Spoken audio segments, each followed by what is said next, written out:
Hello students, आज का हमारा topic covalent bond given by the scientist Langmuir in the year 1919। Bond यह तब बनता है जब atom whether of the same element हो। लेट्स सपोज मैं हाइड्रोजन की बात कर रही हूँ और हाइड्रोजन से कंबाइन हो रहा है, तो it means atom of the same element. और if you are referring hydrogen combined with chlorine means atom of different element. तो it is bond formed between the combining atom of the same or different element by mutual sharing of electron. Mutual sharing of electron means equal sharing of electron. क्या meaning है कि यह एक ऐसा business है जिसमें जितना 1 रुपया देगा उतने ही रुपए दूसरे को भी देने पड़ेंगे। Equal amount of electron is shared between 2 atoms. उसको हम नाम क्या देते हैं? Mutual sharing. By the mutual sharing जो बॉन्ड बनता है that is known as a covalent bond. और such type of compound where covalent bond is formed is called as covalent compound. अब किस तरह से यह बॉन्ड फॉर्मेशन होती है वह देखते हैं हम। उसके लिए हमें चाहिए लुईस सिंबल। तो हमारे पास हाइड्रोजन, उसके साथ दूसरा हाइड्रोजन। किस तरह से हम उसकी रिप्रेजेंटेशन देते हैं? हाइड्रोजन के ऊपर 1 इलेक्ट्रॉन, दूसरे हाइड्रोजन के ऊपर भी 1 electron. When it undergo mutual sharing तो यह हाइड्रोजन अपना 1 इलेक्ट्रॉन सेंटर में रख देगा। अब जब इस हाइड्रोजन ने 1 इलेक्ट्रॉन सेंटर में रखा तो दूसरे हाइड्रोजन को भी रखना पड़ेगा। ये दोनों इलेक्ट्रॉन अब इस हाइड्रोजन के भी हैं और इसके भी हैं। म्यूचुअल शेयरिंग दोनों के ही, अब ये हाइड्रोजन के भी दोनों इलेक्ट्रॉन हैं और ये भी।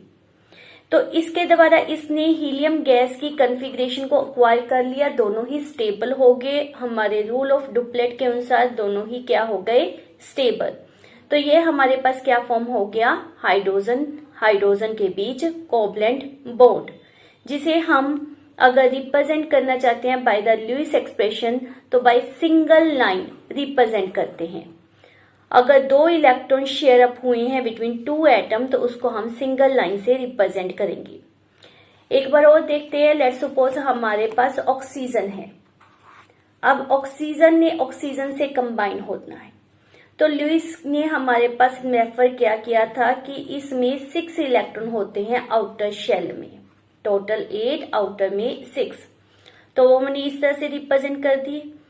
According to rule of octet, ये आपको पता ही है कि हाइड्रोजन और लिथियम के लिए हम रूल ऑफ डुप्लेट यूज करते हैं, रिमेनिंग सभी के लिए हम रूल ऑफ ऑक्टेट को यूज करते हैं।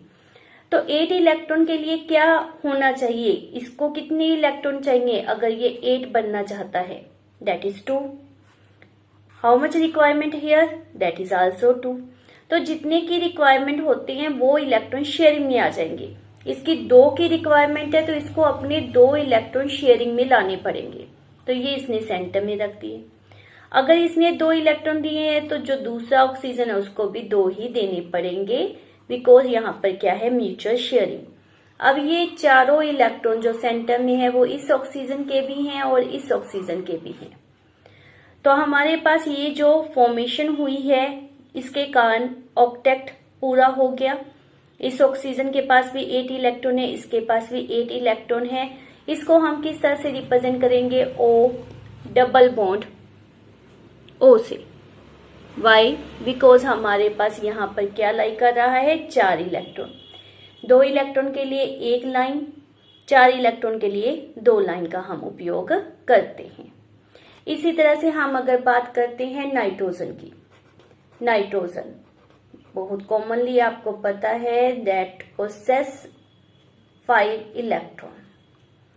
दूसरा नाइट्रोजन भी 5 रिप्रेजेंट करेगा। ये हमने लुईस सिंबल इसका रिप्रेजेंट कर दिया। पहले मैं वो केस ले रही हूं जहां पर एटम ऑफ सेम एलिमेंट है। अब इस नाइट्रोजन को कंप्लीट होने के लिए how much electron is required? That is 3। तो जितने इलेक्ट्रॉन इसको चाहिए 8 बनने के लिए उतने यह सेंटर में रखेगा। तो इस नाइट्रोजन ने 3 इलेक्ट्रॉन रख दिए, इसके पास 2 इलेक्ट्रॉन रह गए। Similarly for the another nitrogen, तो वहां पर भी हमारे पास 3 इलेक्ट्रॉन इन द सेंटर, यहाँ पर 2 इलेक्ट्रॉन रह गए। Now like this there is sharing take place. हमारे पास 5 में से 3 इलेक्ट्रॉन यहाँ पर आ गए थे, 3 इसने रख दिए, 6 और 2 8, इसका ऑक्टेट पूरा, इसका ऑक्टेट पूरा। अब यहाँ पर कितनी लाइन से आप रिप्रेजेंटेशन दोगे? 2 इलेक्ट्रॉन के लिए एक लाइन होती है, तो हमारे पास यहाँ पर कितनी लाइंस की फॉर्मेशन हो जाएगी? That is 3। क्लियर?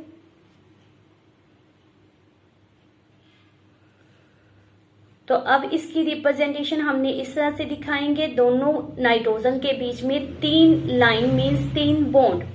रीजन आपको क्लियर ही है, क्योंकि यहाँ पर 6 इलेक्ट्रॉन की शेयरिंग हुई है। तो ये हमारे पास नाइट्रोजन के बीच कोवलेंट बॉन्ड स्थापित हो गया।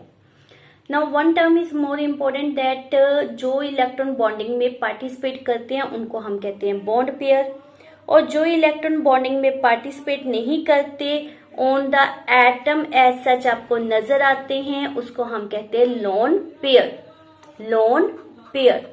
तो ये आपने दिमाग में रखना है कि बॉन्ड पेयर क्या होता है एंड लोन पेयर क्या होता है। अब हम देखते हैं कि किस तरह से बिटवीन द डिफरेंट एटम हमारे पास बॉन्ड फॉर्मेशन होती है, डिफरेंट एलिमेंट के एटम्स के बीच में फॉर्मेशन। उसके हमारे पास सिंपल एग्जांपल है, let's suppose we are representing water, ammonia, CH4, these are very important one. First case is of ammonia, NH3। तो यहाँ पर आपने डिसाइड करना है कि आपके सेंट्रल एटम क्या है, मीन्स जिसकी संख्या कम है, और उसके सराउंडिंग एटम कौन से हैं जिसकी संख्या ज्यादा है। तो नाइट्रोजन को हमने सेंटर में रख लिया, उसके अराउंड हमने हाइड्रोजन की रिप्रेजेंटेशन दे दी। आप कैसे भी रिप्रेजेंट कर दो, बिकॉज यहाँ पर हम डायरेक्शनल कैरेक्टर स्केच को नहीं ले रहे, वो हम फर्दर करेंगे। तो नाइट्रोजन के ऊपर 5 इलेक्ट्रॉन थे, 2 हमने इस तरह से रिप्रेजेंट कर दिए। कितने की रिक्वायरमेंट है ऑक्टेट पूरा होने के लिए? 8 की। तो ये अपने 3 इलेक्ट्रॉन को शेयर अप करेगा, लाइक दिस हम 3 इलेक्ट्रॉन को रिप्रेजेंट करेंगे। एक ही जगह पर नहीं कर रहे, वाई? बिकॉज हमारे पास 3 हाइड्रोजन है, तीनों हाइड्रोजन इससे जुड़े हुए हैं, तो इट मीन्स हाइड्रोजन कुछ ना कुछ तो शेयर करेगा। हाइड्रोजन के ऊपर आपने क्या पढ़ा था कि एक इलेक्ट्रॉन होता है, तो जब नाइट्रोजन ने एक इलेक्ट्रॉन सेंटर में रखा है तो हाइड्रोजन भी रखेगा, इस तरफ भी और इस तरफ भी। अब पहले तो इसको देखना होता है कि जो सराउंडिंग एटम है उसमें जो भी रूल अप्लाई होता है, वेटर ऑक्टेट या डुप्लेट, वो कंप्लीट होना चाहिए। तो ये हमारा हाइड्रोजन कंप्लीट हो गया। अब नाइट्रोजन के पास वेदर इलेक्ट्रॉन 8 हो या 8 से ज्यादा हो, जितनी इसने शेयरिंग में किए हैं उन सबको हम साथ में इसके ले लेंगे। तो हमारे पास नाइट्रोजन में 2 4 2 6 2 8 अमोनिया कंप्लीट हो गया। नाइट्रोजन में 8 इलेक्ट्रॉन हमारे पास रिप्रेजेंट हो रहे हैं।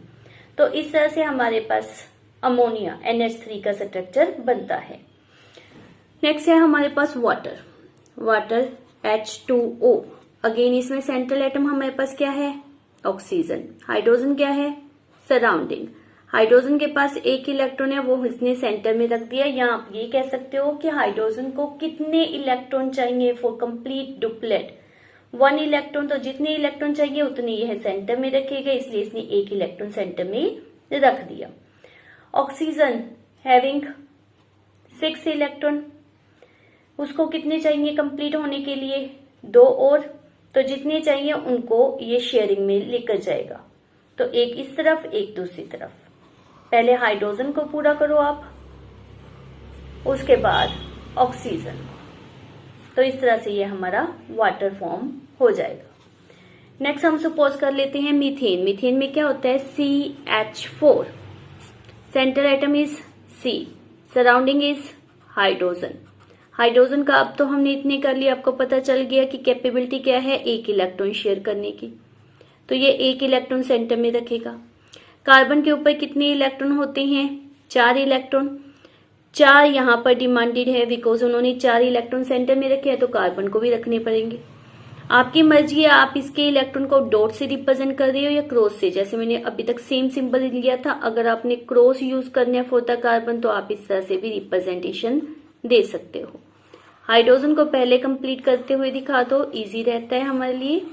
तो ये हमारे हाइड्रोजन में डुप्लेट कंप्लीट हो गया और ये हमारा कार्बन का ऑक्टेट भी कंप्लीट हो गया। So this is how the covalent bond is formed. ये जरूरी नहीं है कि हमारे पास ऑलवेज रूल ऑफ डुप्लेट या रूल ऑफ ऑक्टेट फॉलो हो। फॉर एग्जाम्पल मैं BF3 की बात कर रही हूं। B central, F surrounding. F में कितने इलेक्ट्रॉन होते हैं? That is 7। आउटर शेल में टोटल 9, आउटर शेल में 7। तो कितने इलेक्ट्रॉन इसको चाहिए? पहले हमने जो सराउंडिंग एटम है उसकी नेसेसिटी को देखना होता है। एक चाहिए तो यह जितनी रिक्वायरमेंट है उतने सेंटर में रखेगा। चलिए 7 थे, इसको 1 इलेक्ट्रॉन चाहिए तो 1 यह सेंटर में रखेगा। फ्लोरीन को इस तरफ भी रिप्रेजेंट कर रहे हैं तो इसने भी एक सेंटर में रख दिया और इसने भी एक सेंटर में रख दिया। अब बोरॉन के पास कितने इलेक्ट्रॉन होते हैं? That is boron atomic number 5, 2, 3। तो आउटर शेल में 3 इलेक्ट्रॉन है, मैं क्रॉस से रिप्रेजेंट करती हूँ। एक यहां पर, एक यहां पर और एक इस तरफ, 1-1 ईच फॉर द फ्लोरीन। तो ये कंप्लीट हो गया, ये भी कंप्लीट हो गया और ये भी कंप्लीट हो गया। What about boron? Boron possess here 6 electron, मतलब लेस देन ऑक्टेट। कोई प्रॉब्लम नहीं है। सेंट्रल एटम में may be rule of octet follow हो ना हो, आपने पहले सराउंडिंग की नेसेसिटी को देखना है, उसको फुलफिल करना है। सेंट्रल एटम में इलेक्ट्रॉन 8 से इंक्रीज भी हो सकते हैं और डिक्रीज भी। एक और केस ले लेते हैं। लेट्स सपोज आपने PF5 बनाना है, तो PF5 में आपके पास अगेन फ्लोरीन 5 इलेक्ट्रॉन की रिक्वायरमेंट मांगेगा, जो कि फास्फोरस के द्वारा दी जाएगी। फास्फोरस में ऑलरेडी इलेक्ट्रॉन कितने होते हैं? That is 5। तो 5 के द्वारा फ्लोरीन की नेसेसिटी तो कंप्लीट हो जाएगी। What about phosphorus? फास्फोरस के पास 10 इलेक्ट्रॉन आ जाएंगे, मीन्स मोर देन ऑक्टेट।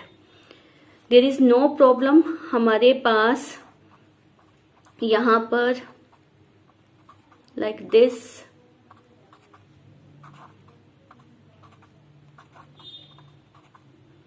मैं इस तरह से रिप्रेजेंटेशन दे रही हूं आपको।